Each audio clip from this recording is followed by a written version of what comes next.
Real quick, I recently released my very own merch. If you're interested, more info will be at the end. Cheers and enjoy. You know, Breath of the Wild is considered to be one of, if not the best Zelda games of all time, but surely there is something just a little bit off with it, right? Oh yeah, these big hunks of Sheikah mess. Alright, I know, not everyone hates the Divine Beasts, but I think it's fair to say that a large majority of Zelda fans, especially the long-time ones, think that the Divine Beasts lacked what a traditional Zelda dungeon offers. And whilst I've bashed them a couple of times myself, you good-for-nothing, poor attempt, poor man's Zelda dungeon, Sheikah tech, copy and paste, sucky Divine Beast. Anyway, recently I saw a different view on these unique dungeons, and if you are one of the many doubters of the Divine Beasts, then this video, this very motion picture uploaded to the YouTubes, might just change your opinion on the Divine Beasts. Oh, and this was actually a fan suggestion from a while ago, and, well, this is a bit awkward, but I can't find the original comment suggesting this, but I don't want to do it without giving some sort of credit. I've been looking tirelessly through old comments and screenshot comments for the original one, but just haven't found it. So if you are that person, please do get in touch and I'll get you credited ASAP. Anyway, be sure to go grab yourself a snack or drink and send them in to get featured right here, and let's get into the missed alternative experience of the Divine Beasts in Breath of the Wild. So firstly, what is actually wrong with the Divine Beasts in the first place? I mean, surely to create a video talking about an alternative way to look at them in order to see the best intentions, there has to be a withstanding issue. Well, that issue, or issues, stands mainly with longtime Zelda fans, along with some newer fans. The thing is, us longtime fans are used to more linear, puzzle-focused, and well, challenging dungeons in Zelda games. It's what we've come to expect, and the Divine Beast dungeons came as a bit of a shock. They weren't bad, so to say, but they were different. The Divine Beasts at base value were hollow takes on a Zelda dungeon. They lacked a multitude of rooms containing mind-boggling puzzles, sinister foes, and most importantly, a sense of individuality.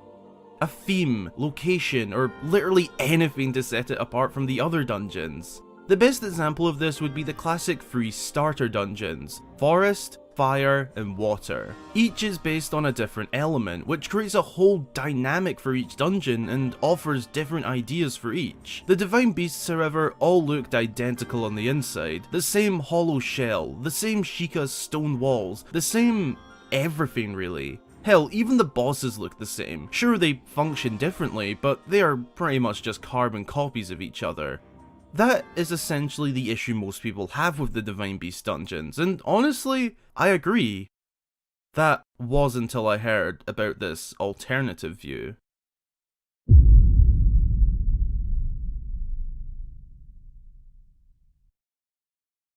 So, as I mentioned at the beginning, this was brought to my attention by a fan, and I think that's important to note, as it's not an opinion I formed fully by myself. It's a new, raw take to me that was brought to me. I was already of the opinion that the Divine Beasts sucked, but this changed that. 9 out of 10 fans judge them solely on their focal point, which is fair enough, but like all past dungeons, they also have a different side or story to them. Each of the 4 Divine Beasts, Vah Ruta, Vah Medoh, Vah Rudania, and Vah Naboris all have individual journeys leading up to them, involving a character associated with the champions that each once piloted the mechanical giants, along with a lot more story surrounding them. For example, with Divine Beast Vah Rudania, you can see something suspicious from afar. In fact, from the very get-go on the Great Plateau, you can see an ominous figure plodding around Death Mountain. This created an interest before the dungeon is even started. The same goes for the other 3. We see Vah Medoh flying around like some sort of Skyloft imposter floating around, creating a huge interest. If we even dare to enter the Gerudo Desert, we are bystanders to a raging sandstorm with Vah Naboris within, and Vah Ruta has a hint of interest as there is an absurd amount of rain in the area. Either way, you get the point. This is where the dungeon truly begins in this alternative view.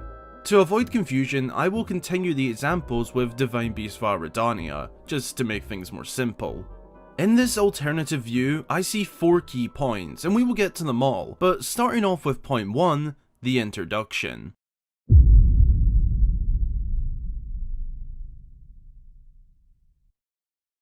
Divine Beast Val Redania initially starts with the eye-catching sight of the Titan crawling Death Mountain, and if the player decides to inspect this obviously out-of-place situation, they will find themselves trekking up the harsh volcanic rock route to Goron City. From here, the player needs to do a few side tasks to begin the process of even gaining entry to the Divine Beast. This entails meeting Yunobo by challenging the bubbly lava lake below the summit in order to rescue him, a task which is by no means easy, and in fact a very enjoyable challenge. This leads to the player meeting, quote, the boss, as said by Yunobo, as he mentions needing to bring him painkillers. The boss, also known by his real name, Botw, then tells Link about the issues they've been having with Redania, the recent rockfall, lava outbursts, and unpredictable behaviour of what the people of Goron City, a settlement directly below the mountaintop, know to be a relic.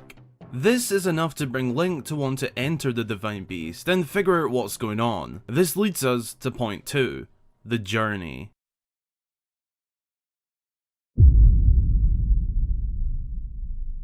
Following that introduction / backstory of the Divine Beast's recent behaviour, Link and Yunobo brave the edges of Lavaland Death Mountain, and here is one of the most important parts that is missed by players. From here onwards is what was possibly intended to be seen by the developers as part of the dungeon.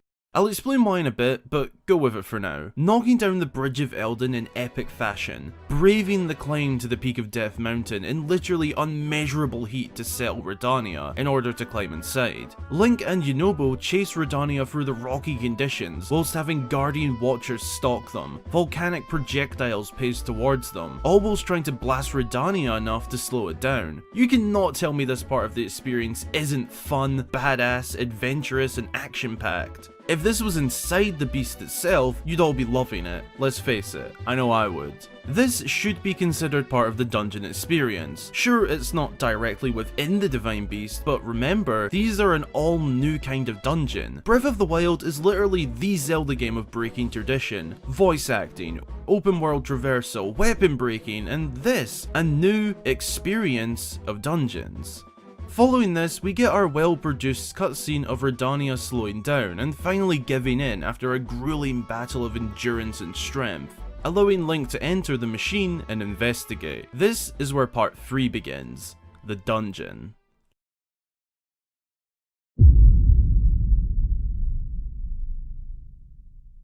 This is the area in which most fans judge the dungeon, and that's fair enough. At face value, this part is the full dungeon, but in this alternative view, this part is just a piece to the entire experience. Granted, it is the focal point, but not the only point that should be considered and judged upon. I will admit, the Divine Beast dungeons felt very empty. They contain a few puzzles of sorts in order to gain access to the terminals. They don't take very long, but are in all honesty decent little puzzles. They allow you to control the Divine Beast to some degree, tilt it, control mechanisms within them, and bring the dungeon to life almost. Divine Beasts are a new form of dungeons, one that doesn't need a labyrinth stronghold of puzzles and enemies. Rather, these dungeons have more of a story and lore focus. Think about this, imagine the Divine Beasts were just part of the story we are told and only play out in cutscenes. Seeing these gigantic mechanical beasts in just a cutscene or two would definitely result in most of us wanting to explore them, learn about them, and find out everything we can. The game allows us to do that. They're a part of the game's history, just in the form of a new dynamic dungeon.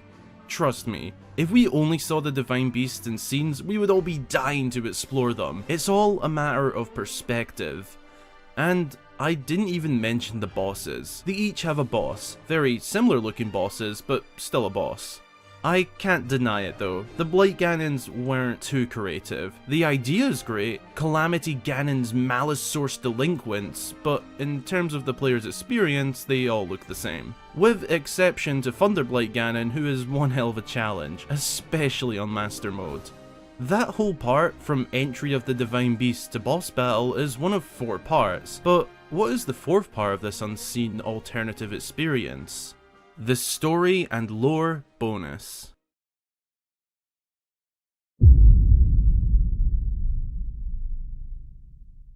This part isn't as direct, but neither is the full experience of your classic Zelda dungeons. For example, the Arbiter's grounds from Twilight Princess isn't just the ancient prison in the Gerudo Desert, it's also the resting ground of a once mighty beast Stalord. It's the very location that Ganondorf was almost executed. Subsequently, the same place Ganondorf broke free and murdered a sage. That's the bonus story and lore to the contents of that dungeon. The Divine Beasts share this feature. After completing Divine Beast Val Redania, we meet the spirit of Daruk. Finally, the Goron tank of a warrior that we've been told stories about him crushing boulders, tanking monsters, and being the protector of the Gorons. A full cutscene plays out between the hero and Goron, giving a taste of what kind of character Daruk truly is, leading the player into gaining the ability of Daruk's protection. And that is what in past dungeons would be considered the dungeon item.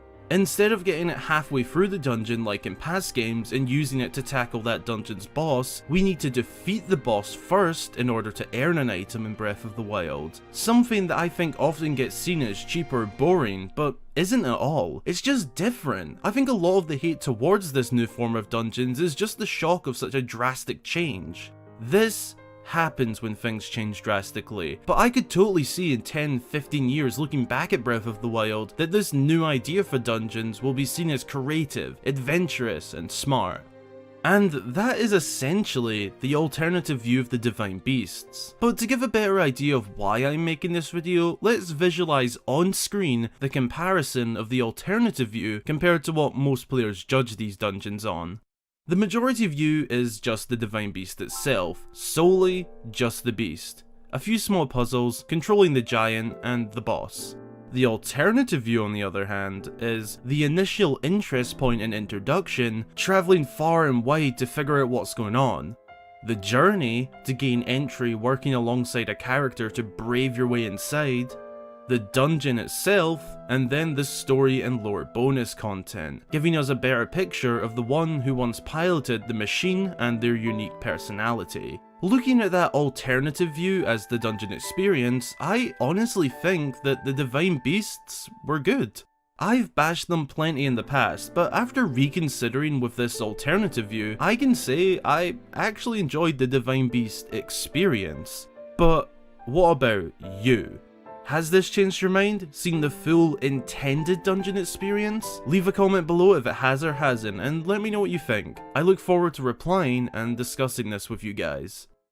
Thanks a ton for checking out the video. As mentioned at the beginning, I have officially launched my own set of merch. Currently, there are 5 designs. A thinks he is a Zeldatuber design quoting my channel artwork, along with a she and they variant, my personal favourite, the insert generic YouTuber logo design, and your standard HG logo. It's all done over on the amazing Teespring site, so big up to them for helping me out with this. And if you guys would like to help support the channel in stylish fashion, then considering checking out the merch through the link below.